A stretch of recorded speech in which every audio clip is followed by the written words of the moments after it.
অবশেষে শেষ হলো ফিফা ওয়ার্ল্ড কাপ 2026। কিন্তু জানেন কি, এই বিশ্বকাপে golden ball, golden boot, golden gloves এবং সেরা তরুণ খেলোয়াড়ের পুরস্কার জিতেছে কারা? আজকের ভিডিওতে আমরা জেনে নেব বিশ্বকাপ 2026-এর ব্যক্তিগত পুরস্কারের বিজয়ীদের সম্পর্কে। তাই ভিডিওটি 1 সেকেন্ডও স্কিপ না করে পুরো ভিডিওটি দেখতে থাকুন। প্রথমেই আসি সবথেকে মর্যাদাপূর্ণ ব্যক্তিগত পুরস্কার গোল্ডেন বলের প্রসঙ্গে।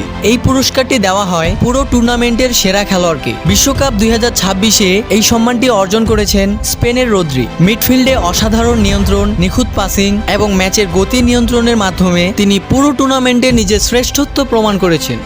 এবার আসি গোল্ডেন বুটের কথায়। এই পুরস্কারটি দেওয়া হয় টুর্নামেন্টের সবচেয়ে বেশি গোল করা খেলোয়াড়কে। বিশ্বকাপ 2026-এর গোল্ডেন বুট জিতেছেন ফ্রান্সের কিলিয়ান এমবাপ্পে। পুরো টুর্নামেন্টে তিনি করেছেন 10টি গোল। তার গতি, ফিনিশিং এবং বড় ম্যাচের গোল করার ক্ষমতা আবারও প্রমাণ করেছে কেন তিনি বিশ্বের অন্যতম সেরা ফরওয়ার্ড। একজন ভালো গোলরক্ষক পুরো ম্যাচের চিত্র বদলে দিতে পারেন। আর বিশ্বকাপ 2026-এর সেরা গোলরক্ষকের পুরস্কার অর্থাৎ গোল্ডেন গ্লাভস জিতেছেন স্পেনের গোলকিপার উনাই সিমন। গুরুত্বপূর্ণ ম্যাচগুলোতে তার অসাধারণ সেভ এবং আত্মবিশ্বাসী পারফরম্যান্স স্পেনকে শিরোপা জেতাতে বড় ভূমিকা রেখেছে। প্রতিটি বিশ্বকাপে নতুন কোনো তারকা নিজের পরিচয় দেন। এবারের বিশ্বকাপে সেরা তরুণ খেলোয়াড়ের পুরস্কার জিতেছেন স্পেনের পাউ কুবার্সি।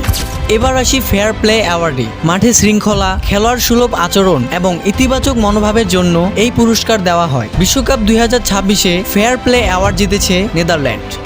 সো বন্ধুরা, এরাই ছিলেন বিশ্বকাপ 2026-এর প্রধান ব্যক্তিগত পুরস্কার বিজয়ী। আপনাদের মতে এই পুরস্কারগুলো সঠিক খেলোয়াড়ের হাতেই গেছে নাকি অন্য কেউ আরো বেশি প্রাপ্য ছিল? অবশ্যই কমেন্ট করে জানাবেন। এবং এখনো যারা আমাদের স্পোর্ট জোন অ্যাপ যে চ্যানেলটি সাবস্ক্রাইব করেননি, তারা এখনই সাবস্ক্রাইব করে বেল আইকনটি বাজিয়ে দিন, যাতে ভিডিও ছাড়ার সাথে সাথে সবার আগে নোটিফিকেশন চলে যায় আপনার কাছে। সবাই ভালো থাকবেন, সুস্থ থাকবেন। আল্লাহ হাফেজ।